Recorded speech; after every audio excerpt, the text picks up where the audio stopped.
जय हिंद दोस्तों, आशा रखता हूं कि आप सब स्वस्थ और सुरक्षित होंगे। Myself Bhavin sir from Sahas institute of commerce, your own personalize high tech digital classes for 11th 12th commerce, FY SY TY BCom, CA and CS all level. दोस्तों 12th कॉमर्स में SP एंड CC सब्जेक्ट में हम लोग study कर रहे हैं हमारे SP का चैप्टर नंबर 4 मेंबरशिप। और इस चैप्टर के आज के सेशन में हम लोग डिस्कस करने वाले हमारा एक और important topic and that is termination of membership. Termination word का मतलब होता है एंड, मतलब के एंड ऑफ मेंबरशिप। तो दोस्तों आप सभी लोग अपने साथ हमारे SP एंड CC की टेक्स्ट बुक, साथ में पेन पेंसिल हाइलाइटर ले लीजिए और मेरे साथ साथ इस इंपॉर्टेंट टॉपिक को अच्छे से समझना है और बाद में नोटबुक में भी कम से कम 2 बार लिख देना है। तो फिर से देखिए, हमारे टॉपिक का नाम है टर्मिनेशन ऑफ मेंबरशिप। टर्मिनेशन का मतलब होता है एंड ऑफ मेंबरशिप।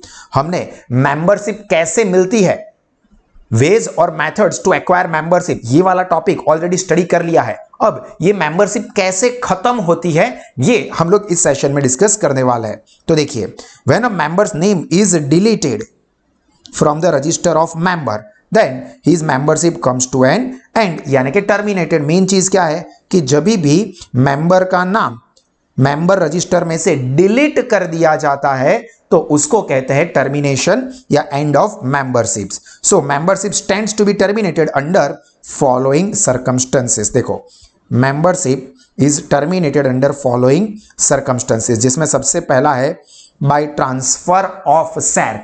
एक पर्सन अपने शेयर किसी और को ट्रांसफर कर देता है तो नो डाउट जो नया पर्सन है, मतलब जो बायर है, उसको मेंबरशिप मिलेगी, बट जो सेलर है उसकी मेंबरशिप खत्म हो जाएगी क्योंकि वो शेयर होल्डर नहीं रहेगा। देखिए एग्जांपल देके समझाता हूं। फॉर एग्जांपल ये मिस्टर ए है। Mister A sold share to mister B. तो यहां पर जो मिस्टर बी है, जो कि बायर है, उनको मेंबरशिप मिल जाएगी, पर जो सेलर है मिस्टर ए, उन्होंने तो अपने शेयर कर दिए तो उनकी मेंबरशिप क्या हो जाएगी, एंड हो जाएगी।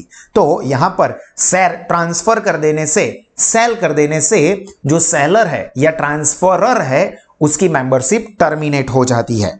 देखिए, when an existing member sells all the shares held by him, ये मेन वर्ड है कि एग्जिस्टिंग शेयर होल्डर अपने सारे के सारे शेयर किसी और को बेच देता है, then by transfer process membership is deleted from the register of member। मतलब सिंपल वर्ड्स में, when existing shareholder sold या sell all his share to another person, then the seller और the transferor's membership comes to an end. Clear, simple सी बात है। Share cell कर देते हैं सारे के सारे तो जो सेलर है उसकी मेंबरशिप टर्मिनेट हो जाती है।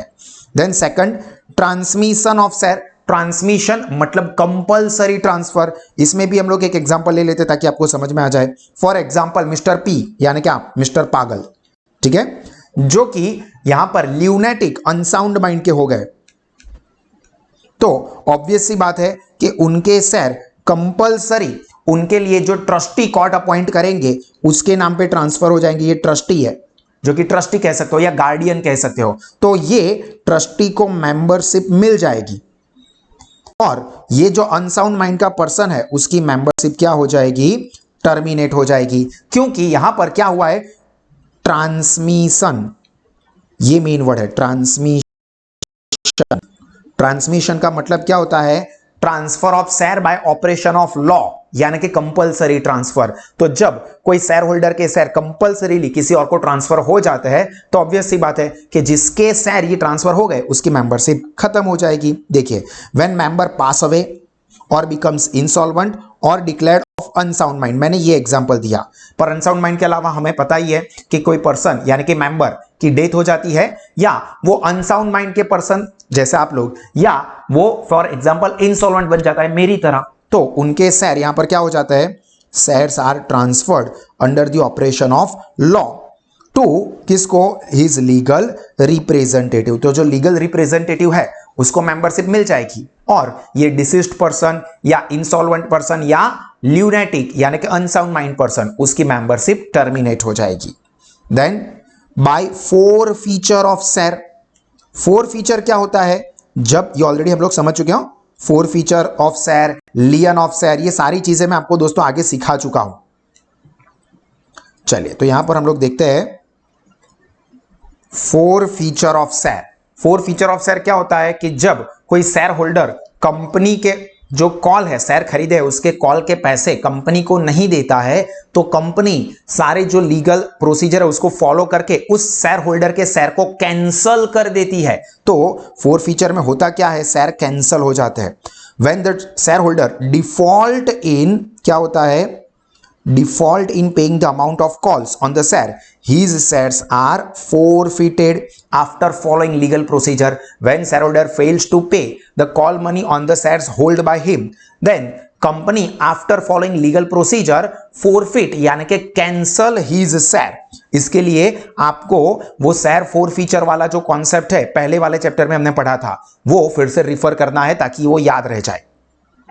On the four feature of share, four feature जब हो जाता है तब क्या हो जाएगा, his name is removed from the register of the member, क्योंकि कंपनी ने उसके शेयर ही कैंसिल कर दिया। अब ऑब्वियस सी बात है कि उसके शेयर कैंसिल हो गए तो उसका नाम जो रजिस्टर ऑफ मेंबर है उसमें से भी कट आउट हो जाएगा। एंड दैट शुड बी, तो उसकी यहां पर मेंबर से भी क्या हो जाएगी, comes to an end. Main चीज ये है कि उसका नाम default in paying the amount, shares are forfeited, तो his name is removed from the register of member and membership comes to an end.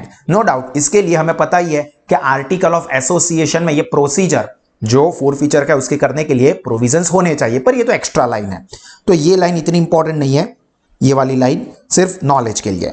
इसी तरह से लियन क्या है ये भी हमने देख लिया है, by exercise of lien of share. Share lien है, सनी लियन नहीं है, ध्यान रखना मेरे भाई, वरना सर कभी जो बादल बरसे।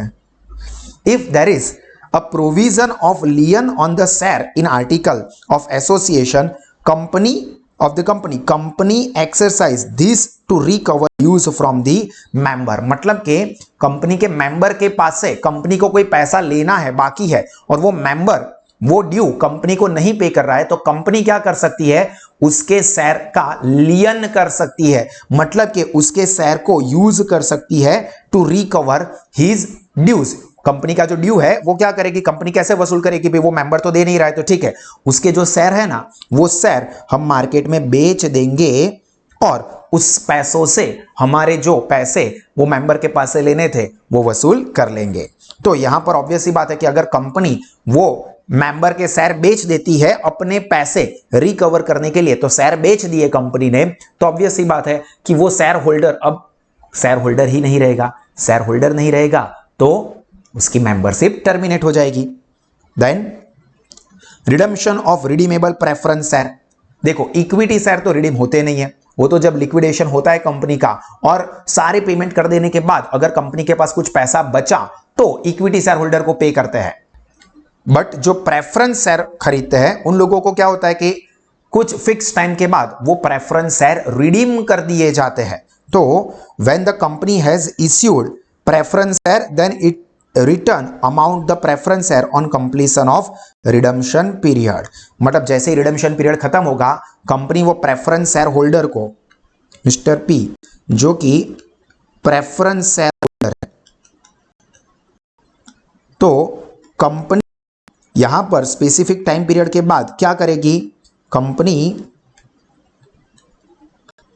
रिडीम का मतलब होता है return preference share on specified period. Specific period खत्म होगा कंपनी प्रेफरेंस शेयर के पैसे लौटा देगी और वो प्रेफरेंस शेयर कैंसिल हो जाएंगे। तो ऑब्वियस ही बात है कि शेयर होल्डर को पैसे वापस मिल गए, अभी वो कंपनी के शेयर होल्डर नहीं रहे तो उनकी मेंबरशिप टर्मिनेट हो जाएगी। उसी तरह से by making share allotment void, मतलब कि कंपनी ने किसी को शेयर अलॉट कर दिए बट बाद में पता चला कि ये शेयर अलॉटमेंट तो गलत तरीके से हुआ था तो ये शेयर अलॉटमेंट कैंसिल कर दो। शेयर अलॉटमेंट से याद रखना दोस्तों, शेयर अलॉटमेंट से ही जो पर्सन होता है उसको शेयर मिलता है, मतलब वो शेयर होल्डर या मेंबर बनता है। तो अगर वो शेयर अलॉटमेंट ही कैंसिल